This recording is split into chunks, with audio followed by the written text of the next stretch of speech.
Assalamualaikum warahmatullahi wabarakatuh. Ikuti dan kunjungi channel YouTube Maulizul Akbar NAD. Subscribe, like, share, komen.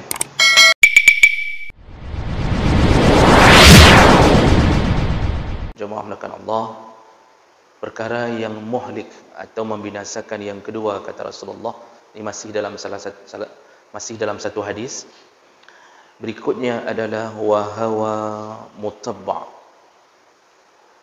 yaitu hawa nafsu yang diperturutkan. Hawa nafsu yang diperturutkan. Jemaah melakukan Allah Subhanahu wa taala. Kalimat hawa dalam bahasa artinya lebih condong, sedangkan nafsu atau nafsun secara bahasa macam-macam maknanya. Ada yang mengatakan maknanya ruh atau jiwa, ada yang mengatakan mata yang jahat. Tapi intinya yang mau dikasih tahu bahawa maksud hawa nafsu iaitu seseorang condong mengikuti keinginan dari nafsunya. Nah, nafsu itu makhluk Allah. Nafsu itu makhluk Allah yang Allah ciptakan, lalu Allah benamkan pada diri manusia dan jin. Nafsu dibarengi dengan akal. Malaikat tidak diberikan makhluk ini. Malaikat tidak dibenamkan makhluk ini. Jadi malaikat tidak punya nafsu, mulai dari hal-hal yang sederhana. Nafsu makan pun tidak, nafsu minum tidak. Jadi mereka hidup di atas akal, ketaatan. Nabi Ibrahim ketika ingin melayani dua orang yang mendatangi rumahnya, setelah menyiapkan makan minum, lalu menyuruh makan dan minum, ternyata dua orang ini tidak mau makan dan minum. Barulah Nabi Ibrahim mengetahui bahawa mereka adalah malaikat Allah. Pada diri manusia Allah benamkan nafsu beserta dengan akal, dan ini menunjukkan kenapa derajat manusia bisa lebih tinggi daripada malaikat, bisa lebih rendah daripada binatang. Jadi kalau binatang, Allah cuma memberikan nafsu, tidak memberikan akal. Di saat manusia berada pada posisi akalnya mampu mengalahkan nafsunya, maka dia lebih hebat daripada malaikat. Karena malaikat hidup tanpa tantangan. Manusia disibukkan dengan mengalahkan nafsu. Di saat akalnya mengendalikan nafsu, maka dia lebih mulia daripada malaikat Allah. Makanya orang yang begini, ketika Allah muliakan dia di surga, yang menjadi pelayannya adalah para malaikat. Di dunia kita disibukkan untuk menundukkan hawa nafsu, yang mencatat kita malaikat. Pengawas kita malaikat atas izin Allah. Kita selalu didampingi oleh Raqib dan Atid. Tapi ketika kita berhasil mengalahkan nafsu sampai sakaratul maut, kemudian yang melayani kita malah malaikat. Jadi pengawas kita yang melayani kita. Derajat kita lebih tinggi daripada mereka. Malaikat hanya menjaga surga, tapi manusia menikmatinya. Tapi sebaliknya, ketika manusia berada pada posisi nafsu mengalahkan akalnya, maka dia lebih buruk daripada binatang yang tidak punya akal. Di situ Allah mengatakan balhum adall, mereka lebih sesat, lebih buruk daripada binatang ternak. Jadi jemaah melakukan Allah, kita ini punya suatu kekuatan pada tubuh, untuk menjatuhkan kita, sekaligus kita diberikan kekuatan untuk meningkatkan derajat kita. disinilah kita berperang. Disinilah keadaan kita dalam keadaan berperang. Makanya Rasulullah sallallahu alaihi wasallam ketika pulang dari perang Badar, para sahabat mengucapkan rasa bahagia kerana memenangkan perang Badar. Tapi Rasulullah sallallahu alaihi wasallam mengatakan ada perang yang lebih hebat daripada perang Badar ini, iaitu perang atau jihad melawan hawa nafsu. Jadi jemaah belakang Allah Subhanahu wa taala, inilah makhluk Allah yang bisa membinasakan kita kalau kita memperturutkannya. Jemaah belakang Allah, dalam Al-Quran Allah menggambarkan tentang 3 level hawa nafsu atau 3 jenis hawa nafsu berdasarkan kondisi. Dan ini Allah beritahu agar kita bisa berjaga-jaga diri dari nafsu ini. Yang pertama, Allah sebutkan dalam surat Yusuf, Nabi Yusuf menyebutkan, wa ma ubarri'u nafsi innan nafsa la'ammaratun bis-su' wa inna rabbi laghafurur rahim. Nabi Yusuf mengatakan, aku berlepas diri dari nafsuku. Artinya beliau pun kalau bukan dengan izin Allah tidak mampu mengendalikan nafsunya. Lalu Nabi Yusuf mengatakan kalimat innan nafsa la'ammaratun bis-su'. Sesungguhnya nafsu itu senantiasa menyuruh pada keburukan. Ini nafsu ini disebut dengan la'ammarah, maka disebutlah nafsu ammarah. Lalu kita membahasakan dalam bahasa Indonesia nafsu amarah. Asal sudah marah, orang mengatakan nafsu amarah. Ini amarah dia. Nafsu amarah sebenarnya umum, cuma kita mengkhususkan dengan bahasa nafsu amarah waktu marah saja. Padahal yang dimaksud ammarah itu dari kalimat amara ya'muru, sengaja dipakaikan tasydid untuk menunjukkan hebatnya dia mengendalikan kita. Ammara bertambah satu huruf menunjukkan dahsyatnya dia di saat memerintahkan kita. Sampai para ulama mencoba menggambarkan kekuatan nafsu. Kata para ulama, an-nafsu katiflir radhi'. Nafsu itu bagaikan anak bayi yang menyusui. Kalau dia menangis belum dikasih susu, maka tidak akan berhenti tangisannya. Baru bisa berhenti ketika diberikan keinginan dia, iaitu diberi ASI. Kalau belum diberi, tetap dia akan merengek terus-terusan. Oh, berhenti sebentar karena lelah menangis, 5 menit kemudian dia menangis lagi. Begitulah kekuatan nafsu.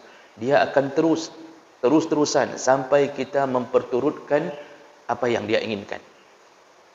Maka nafsu tipe pertama disebut dengan nafsu ammarah. Amarah itu artinya yang memerintahkan sesuatu. Tapi Allah menyebutkan bisu, dia memerintahkan nafsu ammarah ini, yang dia perintahkan adalah su. Su itu keburukan. Ini level yang paling rendah pada diri manusia. Artinya ketika manusia berada pada level ini, dia sedang berada pada serendah-rendahnya iman ketika dia memperturutkannya. Maka jemaah belaka Allah, ini yang paling hebat yang sering terjadi pada manusia. Kita ini semua punya nafsu. Ketika nafsu sedang punya kekuatan, nafsu ini hukum dasarnya tetap menyuruh yang buruk. Yang melawannya adalah akal. Akal yang berfikir ini tidak baik, ini bisa bahaya. Tapi nafsu akan terus mendesak untuk melakukan. Ada dalam Kitabun Nufus dijelaskan bahawa nafsu itu seperti kuda yang kita pelihara. Jadi kuda yang kita pelihara Kalau bagus kita pelihara, maka dia akan tunduk kepada kita. Tapi kalau tidak baik kita pelihara, maka dia akan bahkan menendang tuannya. Dia akan berubah menjadi liar. Ini kiasan-kiasan ini untuk menggambarkan begitulah kita memelihara nafsu. Jadi nafsu ini ada 3 tingkatan, dan itu semua tergantung bagaimana kita pelihara. Nafsu model pertama tadi, itu bagi orang yang tidak berhasil memelihara nafsunya. Dia berubah jadi liar. Nah, ketika dia liar, malah dia menjerumuskan pemiliknya, yaitu jasad yang dia berada di dalamnya, dalam kehancuran. Maka jatuhlah manusia ke dalam nafsunya sendiri.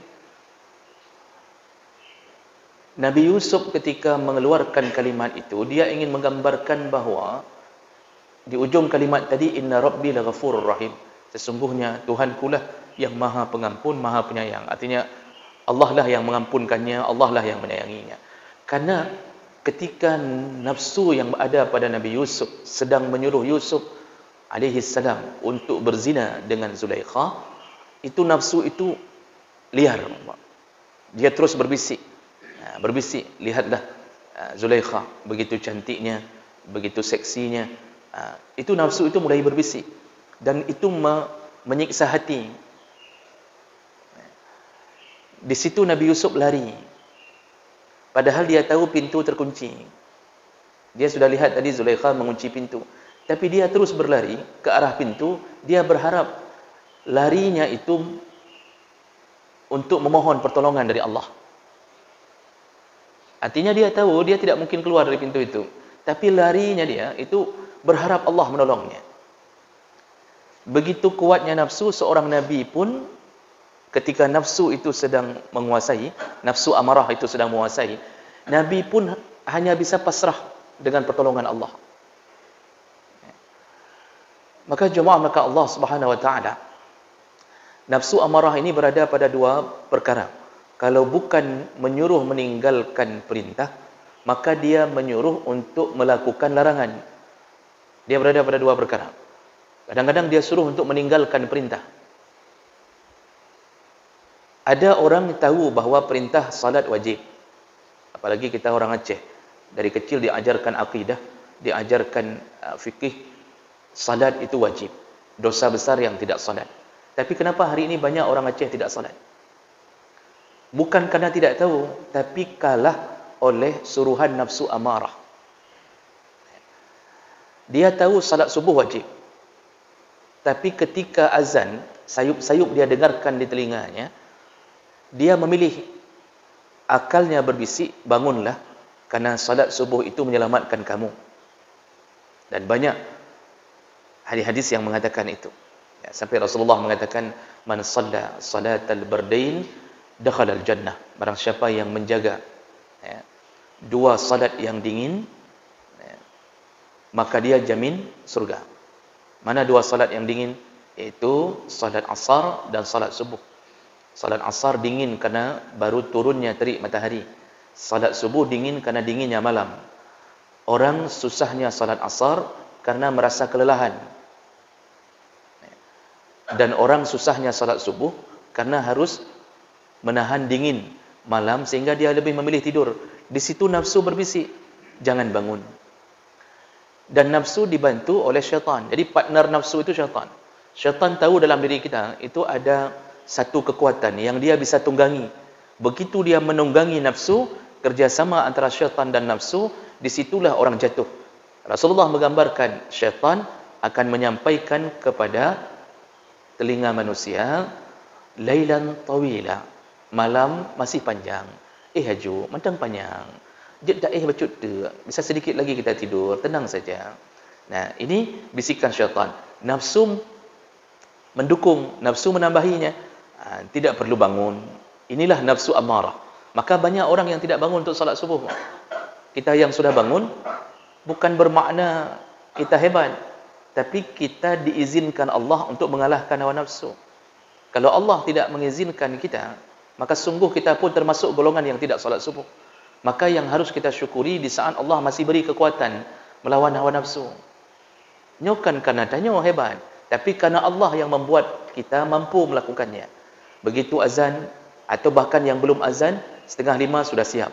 Sudah salat tahajud. Bersyukurlah kepada Allah. Allah memilih kita dari golongan yang diberikan hidayah at-taufiq, ya, untuk melakukan itu. Jadi jemaah maka Allah, banyak orang hari ini meninggalkan yang wajib karena suruhan hawa nafsunya. Atau pilihan kedua, salat, zakat, puasa, tapi dia jatuh ketika nafsunya menyuruh untuk melakukan yang dilarang. Jadi orangnya salat, orangnya bayar zakat, puasanya rajin, tapi kemudian dia jatuh ketika dia tidak meninggalkan larangan, dia hanya melakukan perintah. Maka kita dapatkanlah orang-orang yang taat pada yang wajib, juga taat pada yang haram. Habis salat, kita lakukan dosa. Habis salat, kita malah bermaksiat. Salat, tapi yang korupsi terus. Tapi orangnya salat. Itu coba kita lihat Pak, pejabat-pejabat korupsi. Ini sembahyang di rumah. Pejabat-pejabat korupsi itu salat. Saya ketika di penjara, saya pernah di penjara, tapi untuk memberi tausiah. Padungga dong pasal tausiah dalam penjara. Dan itu di hadapan saya, itu ada orang-orang yang memang mantan-mantan pejabat. Dan mereka salat. Mereka salat. Tidak semua orang di penjara itu salat, tapi mereka salat. Koruptor-koruptor rata-rata salat. Karena kejahatan mereka hanya kejahatan berbentuk harta. Mereka tidak langsung mencuri dengan menyakiti, tetapi mereka mencuri dengan kemewahan. Mereka mencuri dengan elegan, dengan kebanggaan. Ya. Tapi salatnya, kenapa membuat dia bisa masuk penjara? Sebelum korupsi pun dia salat. Nah, ini satu jawabannya, dia dikalahkan oleh hawa nafsunya. Padahal orang sembahyang, tapi karena salatnya mungkin tidak khusyuk, membuat tidak ada daya tahan tubuh. Jadi imunisasinya tidak ada, karena salat itu imun. Orang yang salat ketika nafsu mulai bicara, salatnya ikut bicara. Jangan. Kalau kayak gitu, untuk apa juga engkau salat? Itu yang Allah selamatkan Nabi Yusuf. Salah satunya adalah pertolongan dari Allah. Laula ra'a burhana rabbih. Seandainya Nabi Yusuf tidak melihat burhan, tidak melihat petunjuk dari Allah, sungguh dia akan berzina dengan Zulaikha. Jadi jemaah mereka Allah, macam-macam nafsu amarah menyuruh. Dan kita laki-laki, nafsu tahu bahawa kita ini satu kelemahan yang paling hebat pada diri kita, iaitu perempuan. Sama Pak, mandu magam lagi kan. Yang bicara juga begitu. Ya. Yang bisa membuat kita bertahan apa? Iman. Kalau kita tidak suka perempuan, kita bermasalah. Berarti kita homo. Itu lebih parah lagi. Maka mencintai perempuan itu adalah nafsu normal. Cuma nafsu amarah akan menyuruh sebelum waktunya untuk melampiaskan. Maka orang-orang yang pacaran itu orang yang jatuh dalam nafsu amarah. Tapi orang yang tidak berani pacaran, anak cewek ke, ya, paling dia ungkapkan cinta melalui orang ketiga. Kapegah sian. Tolong kasih tahu dia. Longgala gonya. Itu dia melawan nafsu. Nafsu sudah suruh jemput aja. Karayung aja. Rayung apa bahasa Indonesianya? Dibonceng aja terus. Itu suruhan nafsu. Ambil terus malam minggu, bawa pulang malam minggu berikutnya. Itu suruhan nafsu. Kapa me-me di waduk aja tiga. Paling kita kasih Indomie goreng, itu sudah aman tu. Itu suruhan nafsu. Tapi orang yang punya akal sehat, ditolong oleh ruh salat, maka dia akan mencoba menekan perasaan itu. Nafsu normalnya ada, mencintai perempuan, maka dia tidak akan mau jatuh ke dalam itu. Dia lakukan yang halal. Rasa cinta saja dia ungkapkan melalui orang ketiga. Tolong kesampaikan ke fulan bahwa saya suka. Kalau dia bersedia, saya lamar. Itu contoh orang yang punya nafsu, tapi dia tekan nafsu amarahnya. Tidak berhasil dijatuhkan nafsu amarahnya. Jadi dia tidak mencewek. Hanya main cewek. Tidak pacaran. Walaupun ujung-ujungnya yang menikah dengan gadis itu orang yang ketiga itu. Kahek dipegah, yang berkahwin kaji yang berkahwin dengan. Jadi ini biasa terjadi. Yang namanya begitulah kehidupan. Jadi jemaah melakukan Allah, kita ini ketika berada dalam perlawanan melawan nafsu amarah, itu perlawanan lebih hebat daripada jihad di medan perang. Kalau jihad di medan perang, musuh nampak. Ini tidak nampak, tapi dia berbisik-bisik. Ya. Kita berhasil tahan pagi, belum tentu berhasil tahan siang. Berhasil menahan siang, belum tentu berhasil menahan sore. Dan kita lalui hari-hari dalam melawan dia terus-terusan. Datang lagi malam. Kita tidak mau melihat gambar-gambar porno. Tapi ketika kita melihat tausiah di televisi, iklannya iklan sabun. Kadi pada hurinang. Ya.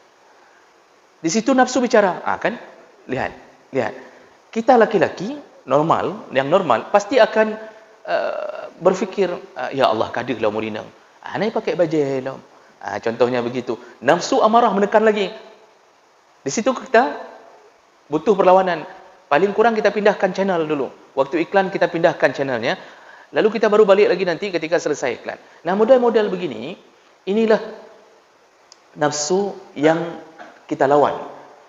Kalau perempuan, nafsunya bukan pada jasad laki-laki. Nafsu perempuan itu pada perhiasan, harta. Minal qanatil al-muqantara, pada harta.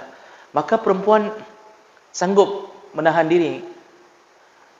Walaupun laki-laki itu badan kekar, tidak pakai baju, itu belum tentu perempuan mencintainya. Belum tentu perempuan jatuh dalam nafsu itu. Karena perempuan tidak diciptakan syahwatnya ke situ. Maka banyak preman-preman buka baju di pasar impres.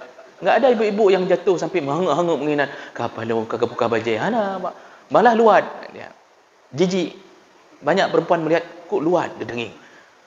Hanai pakai baju, ngembulai ketik hanam turun kata dia. Mudah-mudahan lagi nampak. Jadi luat dia. Beda dengan kita. Jadi ibu-ibu yang perempuan, Allah ciptakan nafsu amarah, menyuruh perempuan untuk tunduk pada harta. Dan mereka mulai menggunakan atau mencari harta, atau menyuruh suami untuk mencari harta, tanpa peduli halal haram. Itu nafsu amarah telah memainkan peranannya. Atau ketika mereka punya harta, itu tidak peduli yang manfaat, tidak manfaat, yang penting beli. Yang penting beli.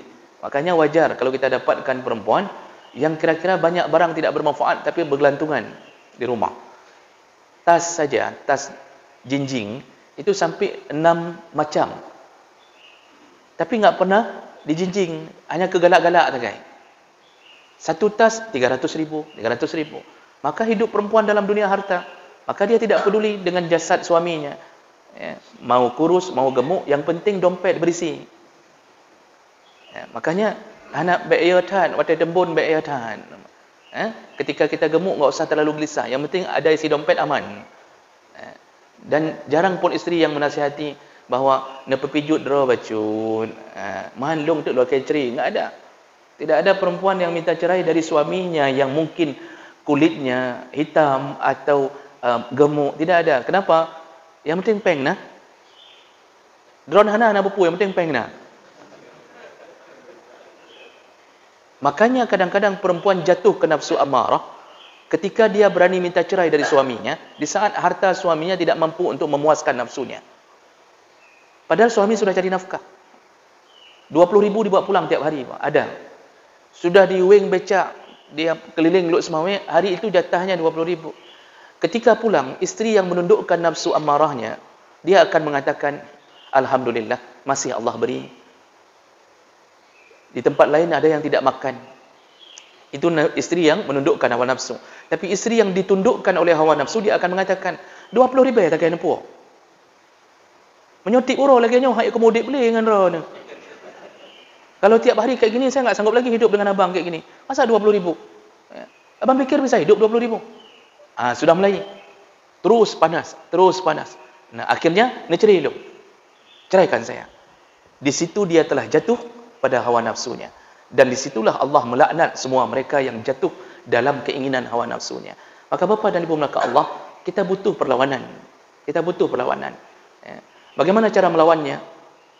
Pertama, kalau itu belum terjadi, ya, nafsu syahwat belum terjadi, kita suka sama perempuan, tapi belum terjadi, Artinya, kita takut kalau kita lihat filem-filem atau gambar, kita akan melakukan dosa. Sebelum itu terjadi, maka perbanyaklah memohon semoga Allah melindungi.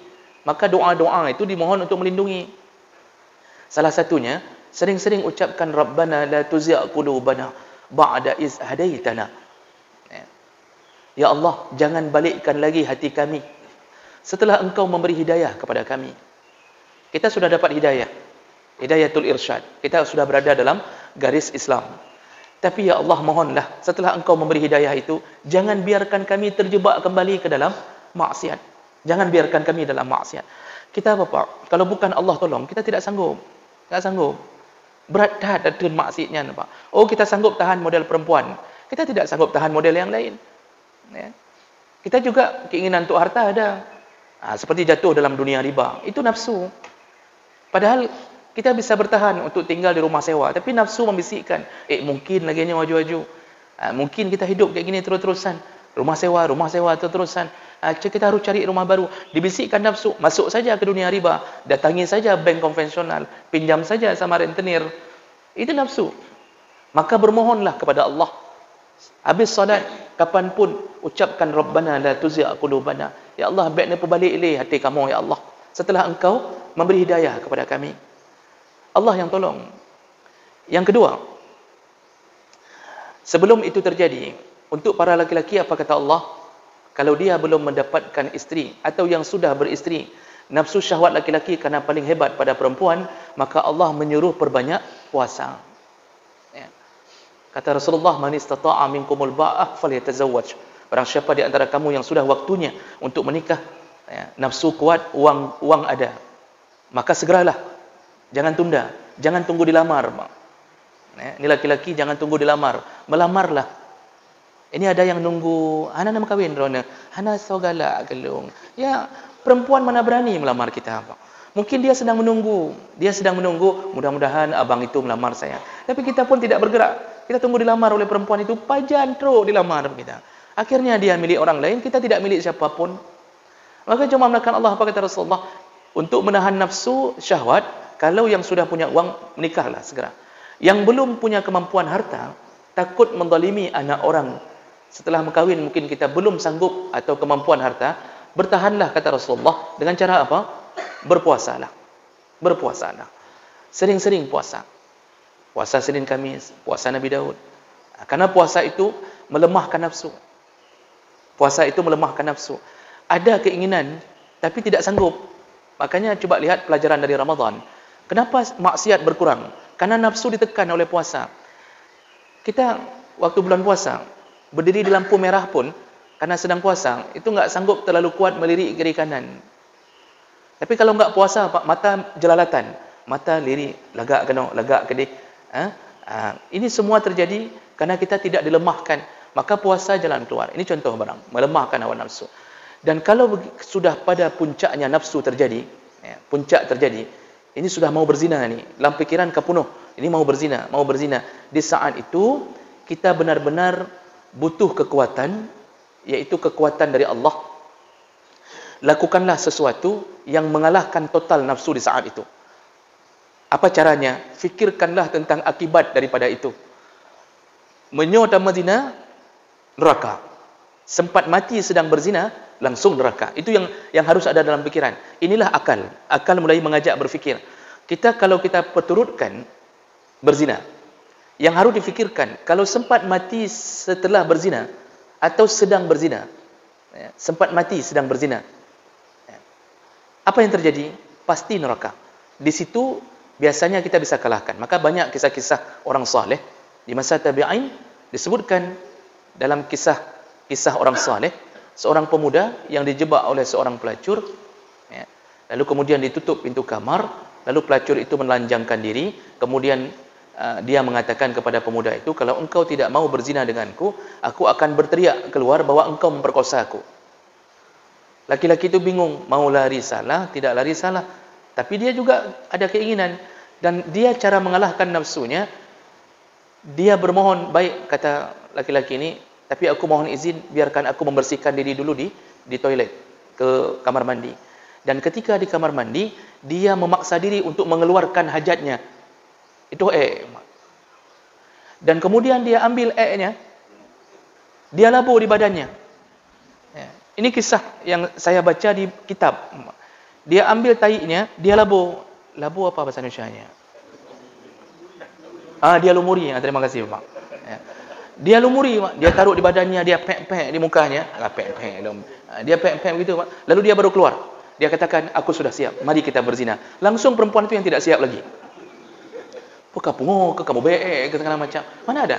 Di situ turun nafsu, turun langsung 360 derajat turun langsung. Di situ dia selamat. Makanya kita ketika sudah memuncak, dalam pikiran memuncak, lakukan sesuatu. Dalam kitab Asy-Syiddah, Al-Farad Ba'da Syiddah, Imam At-Tanuji menggambarkan kisah di Maroko, ya, seorang pemuda yang ada seorang perempuan menginap di rumahnya karena perempuan itu kemalaman tidak berani lagi pergi. Pemuda itu di tengah malam melirik ke arah perempuan itu. Yang namanya nafsu mulai menghiasi, lalu mengatakan, kan coba lihat, cantik, Masya Allah cantik. Kita pasti begitu, ya, lihat perempuan itu, pemuda ini melihatnya cantik, Masya Allah, nafsunya naik. Dan ketika itu datang roh salat membisikkannya, jangan. Kalau begitu untuk apa engkau ibadah? Apa cara dia mengalahkan nafsunya? Dia mengambil korek, lalu dia bakar lilin, lalu dia tahan tangannya di atas lilin. Terbakarlah kulitnya. Di situ dia berkata, api dunia aku tidak sanggup tahan. Bagaimana seandainya aku berzina dan Allah membakarku dengan api neraka? Di situ baru padam nafsunya. Dia kalahkan nafsunya di malam itu. Perempuan itu meliriknya ternyata di dalam selimutnya. Perempuan itu nggak bisa tidur ini karena juga dia siap-siap. Dan langsung besok paginya, dia setelah melihat kejadian perempuan laki-laki itu membakar tangannya, dia pulang, dia kembali pergi, lalu dia menemui orang tuanya dan dia mengatakan, aku melihat laki-laki itu, ya, di tempat aku bermalam karena tidak ada tempat lagi bermalam, dia membakar jarinya, ya, dia membakar jarinya mungkin supaya tidak menggoda aku. Ayah perempuan itu takjub dengan kekuatan yang dimiliki oleh laki-laki ini. Lalu apa yang dilakukan? Ayahnya besok harinya kembali dengan perempuan itu untuk mencari laki-laki itu. Nah, kemudian kebetulan laki-laki itu berada di kalangan, ada pesantren di tempat itu. Si ayah itu bertanya kepada guru, tolong Pak Ustaz, atau tolong Syekh, tanya siapa di antara murid-murid Syekh yang tangannya terbakar. Akhirnya disuruh tunjuk semuanya, tangan, siapa yang terbakar tangannya. Lalu kemudian didapatkanlah, karena perempuan itu enggak terlalu tanda wajah laki-laki itu, karena kemalaman dia di situ. Dan dia tidak terlalu berani memandang. Didapatkanlah laki-laki yang membakar tangannya. Langsung si orang tua perempuan mengatakan, engkau kunikahkan dengan anakku. Dengan perempuan yang tidur di malam itu. Masya Allah, mengalahkan nafsu, malah mendapatkan yang orang yang kita inginkan. Makanya Bapak kalau mau dapat isteri salihah, bakar tangan Pak. Selamat insya-Allah. Netek jaro merempok. Menyo merempok. Yang takut indang ham merempok, jaro ka detung. Baik. Kira-kira begitu. Itu baru nafsu pertama Pak. 2 menit lagi. Itu nafsu pertama. Maka cukup bahaya permainan nafsu. Cukup bahaya Pak. Walaupun ini berpeci Pak. Pakai baju koko dengan jubah, baik dia fikir selamat dari nafsunya. Malah yang berpeci, yang berjubah-berjubah, yang pakai kain sarung, itu paling kuat kekuatan untuk dikalahkan. Paling kuat. Makanya macam-macam kejadian yang terjadi. Makanya orang berilmu itu nafsunya macam-macam. Ada yang ke perempuan, ada yang ke harta. Oh, sanggup dikalahkan itu. Bisa jadi nafsu sombongnya muncul. Merasa paling berilmu, merasa paling hebat, merasa paling hafal Quran, merasa jemaahnya tidak ada yang hebat, merasa begini. Macam-macam perasaan itu muncul. Nafsunya nafsu menduma. Makanya Umar bin Abdul Aziz ketika sedang ceramah, khutbah, dia melihat jemaahnya terpana dengan khutbahnya, lalu sudah mulai nafsunya mengatakan, lihat Umar, ya, lihat bagaimana orang kagum kepadamu. Ternyata muncul nafsu ria, nafsu membanggakan diri, mulai muncul. Langsung dia turun dari mimbar, lalu dia berdoa kepada Allah, Allahumma inni a'udzubika min syarri nafsi. Itu ditulis dalam kitab kisah dia. Dia mengatakan ke Allah, ya Allah, aku berlindung kepadamu dari buruknya nafsuku. Lalu dia memohon kepada Allah. Padahal cuma perasaan dirinya aja yang bicara sendiri. Ketika dia sudah terasa ria. Lalu dia baru naik lagi ke atas mimbar untuk melanjutkan ceramah. Setelah dia menundukkan nafsunya sendiri. Sampai segitunya kekuatan nafsu. Nah, dua nafsu yang tersisa. Yang kedua nafsu lawamah. Nafsu lawamah ini ketika nafsu amarah yang pertama turun, di situ muncul nafsu lawamah. Jadi bukan dalam badan kita ada 3 nafsu sekaligus, tidak. Tapi nafsu yang sama, tapi levelnya berbeda. Nafsu lawamah turun. Apa itu nafsu lawam? Lama yalumu artinya menyalahkan. Lawamah iaitu nafsu yang suka menyalahkan, menyesali. Jadi ketika kita tidak jadi buat maksiat, nafsu lawamah muncul. Mulai kita menyesali. Menyesali bahawa kenapa kita tidak kuat melawan nafsu. Kalau mereka kalah, menyesali karena kekalahan. Kalau mereka menang, maka nafsu lawamah juga ikut menyesali. Menyesali kenapa ibadah saya tidak terlalu banyak. Hampir saya jatuh ke dalam maksiat. Seandainya salat saya bagus lagi, mungkin saya tidak akan begini dan begini. Itu nafsu lawamah mulai bicara. Ketika nafsu lawamah mulai bicara, kita hidup sebentar dalam keadaan tidak melakukan maksiat, juga kadang-kadang tidak terlalu taat. Jadi sibuk menyesali diri. Menyesali diri. Di situ sudah mulai terbuka pintu kebaikan. Itu nafsu lawamah. Jadi nafsu itu tidak semuanya jahat. Yang paling jahat nafsu amarah. Ketika turun, masuk ke nafsu lawamah.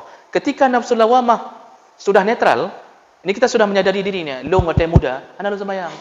Saya pernah begini, saya pernah begini, saya pernah berzina. Itu nafsu lawamah menyesali diri. Ketika dia netral, naik menjadi nafsu mutmainnah. Disitulah muncul nafsu kebaikan. Di situ yang Allah katakan, ya ayyatuhan nafsul mutmainnah, wahai nafsu yang tenang, jiwa yang tenang. Mutmainnah itu sudah berada pada level tenang. Di sini waktu berada di sini kita terasa iman kita naik. Kita solat, kita puasa, jamaah enggak tinggal. Tapi hati-hati, nafsu itu akan terus berputar. Bisa jadi besok, lusa, minggu depan, bulan depan, tahun depan datang lagi nafsu amarah, naik lagi sekali lagi. Makanya dalam keluarga campur-campur, Pak. Kalau sedang nafsu mutmainnah itu dengan isteri datang boncengan, jalan malam minggu, makan bakso berdua. Isteri suapkan ke suami, suami suapkan ke isteri, tapi kuahnya saja. Waktu isteri suapkan ke suami, namimi, nak bakso-bakso. Di situ dah mulai nanti, tiba-tiba ribut lagi pulang. Bercampur-campur nafsu itu. Maka apa nasihat Nabi kepada kita? Istiqamahlah, summastaqim. Ketika nafsul mutmainnah sedang berani, sedang kita nafsu mutmainnah, misalnya contoh sabu ini. Ini kita sudah mulai tenang nih. Salat, aman, hati-hati. Jangan jatuh lagi.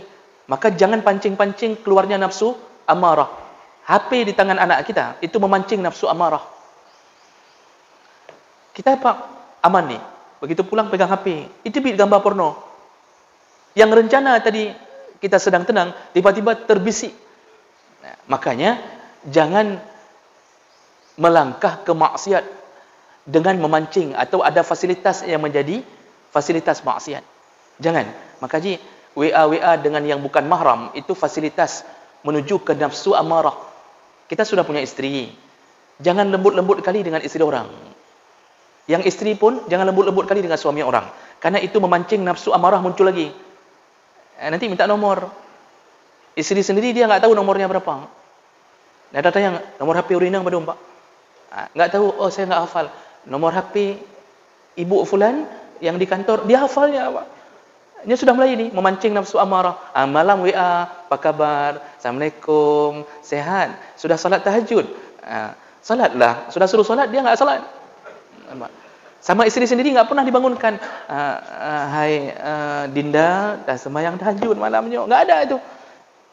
Assalamualaikum istri dalam WA, sudah setahun enggak dibalasnya, Pak. Ini Assalamualaikum. Tapi Assalamualaikum dari istri orang itu cepat sekali dibalasnya. Ini nafsu amarah yang diberi fasilitas.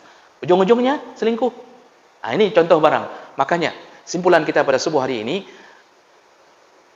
satu perkara yang membinasakan yang Nabi nasihati adalah nafsu yang ada pada diri kita. Maka, bermohonlah kepada Allah agar kita tidak meninggal dalam keadaan sedang memperturutkan hawa nafsu kita. InsyaAllah kita bertemu sekali lagi dalam bulan ini. Di minggu yang akan datang, masih ada satu pembinasa yang harus kita bahas.